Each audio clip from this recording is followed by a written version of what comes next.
Okay, next, what we're going to look at is how we can damage that arm a bit more.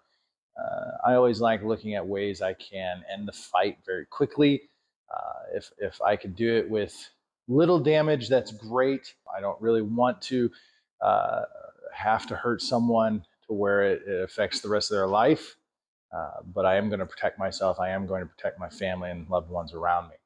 So this comes in where here I've got this. We looked at this same movement in the center block, being able to catch, come up and break with that center. Now I can do the same thing, stepping in and pushing on that arm. As this comes in, boom, I get that past my head, and then I shove, right? So instead of shoving into his armpit area, I'm going to shove in just above that elbow, above, below, however you want to look at it. But it's closer to the tricep side of the elbow, and I'm going to pull down on that hand.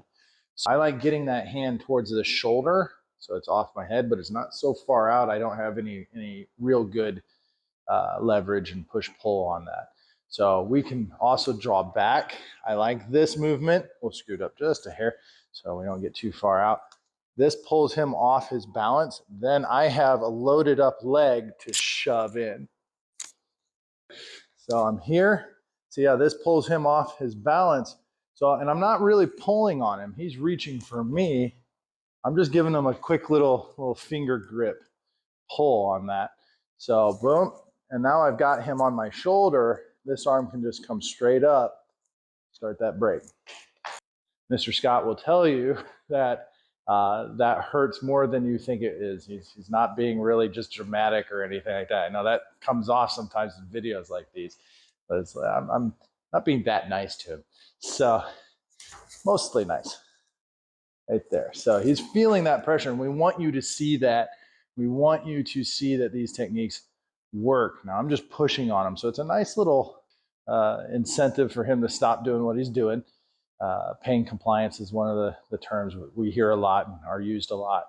But if I strike, that's going to do some really good damage on that. Now, the other nice thing to see here is I'm going to get him thinking about his arm. He's got legs down here that I can easily come into and start kicking while I have this grip. If I just come up and snap this really hard and really fast up and down, I'm at least going to get some good pull on that, on those tendons, some stretching, maybe some hypertension, things like that, maybe a break. I try to say this every video that we do. There is no silver bullet, and not everything works 100% the way you think it's gonna. So you have to be adaptable. I better have something, a plan B, C, D, E, F, G, right? I better have all these plans. Okay, so we'll do a couple of these a little faster, as nicely as I can, and see if we can continue this video after the fact.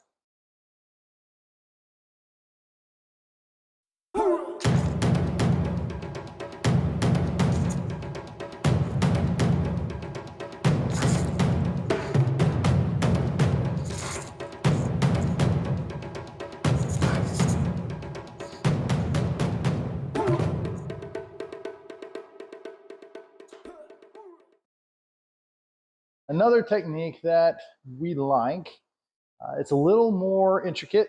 One of the things that I always see in this block is as it comes up, my arm always just circles back down to the rib. In techniques, if I'm going from one to the next, it always has this little extra pull down. So what I always like to see in that is this grab that comes here. And as I pull to my rib, his arm turns over. Now, you're not always just going to have some guy punch at you and catch his arm like that. So this takes a lot of practice to do. One of the things I like to do is as that comes in, I'm hitting. Now that loosens this up so I can do more. So, and then this leads into this arm break, maybe, shoulder locks and things like that, where I'm putting him into a position, stepping another time. I can start to drive him. As this comes in, boom, high block comes up. I'm going to think about catching. One of the main things when I block down here. I don't want to block up here with my hand. As he pulls his arm away and I go to grab, I'm running out of space really fast. So he comes up with that, pulls his arm away. If I catch with the forearm, see, I can still catch his arm somewhat. This right here, if you know some of these techniques and these locking techniques, I've already got a lock because he pulled his arm back. I can start doing presses and things like that. It's very simple to move into things, but you have to train. It's not easy, but there is simple movements your brain will start to pick up as you train more, especially if you train in different disciplines throughout your time. This comes up as I'm here. If I give him a little shot, oh, that gives me some time as well. One of our little sayings that we go to is the hands and the feet, kicks, punches, strikes, are the keys to unlock the door to these other techniques. I'm not just going to walk up to some guy and do this. Okay, so I've got to open the door. Now I can pull that down. Here's that position. Now I can start to break the arm, or I can lock it and just pin him up, see if he'll stop. From there again, boom, about that fast. So as I get used to this, that happens really quick. He's not punching at me fast, so I have the luxury of recording a video for you to slow things down and go through this. So if he punches and goes back really quick, I'm probably not going to catch that. Now, if he punches and I catch him, I still got that arm there. Now, I know that's hard to see because that's a lot. So, and so he didn't know I was going to do that to him. So thanks, Scott. But you see how there's a surprise there. There's a moment. We always have to be aware of the unknowns that they have on their side and that we possibly have on ours. It's like a game of chess. You know, we're really trying to figure out strategies that work, surprising things. That's one awesome part of martial arts, is that we learn things the average person doesn't learn.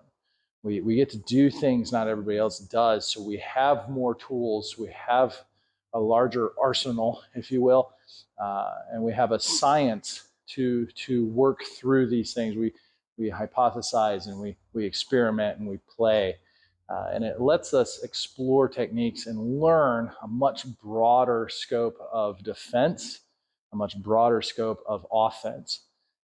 And this really helps us get a mind to see how the body works and what's vulnerable and what's not. And as you saw, when this comes in, he pulled his arm completely back, but I'm hitting him by the time he's doing that. So I still have this hand here. It's still the same motion, to then turn over and go.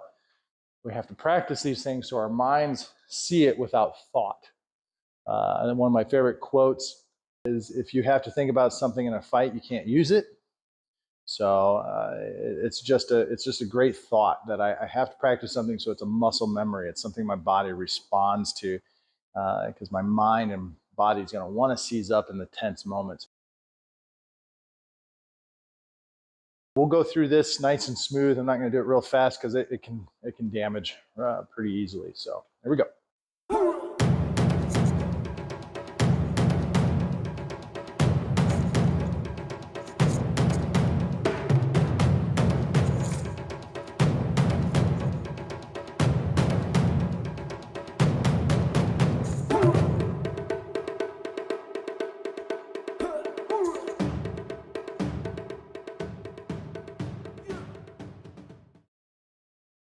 Okay, I think this is, I'm pretty sure this is my favorite part of these techniques. I like locks. I like grabbing and taking and things like that. So that's exactly what we're going to do, is we're going to take their hand somewhere. We're going to take them with us and put them into a locking movement. The first thing we're going to do is I'm going to shift back so I'm slightly off, and I want to try to catch pretty high.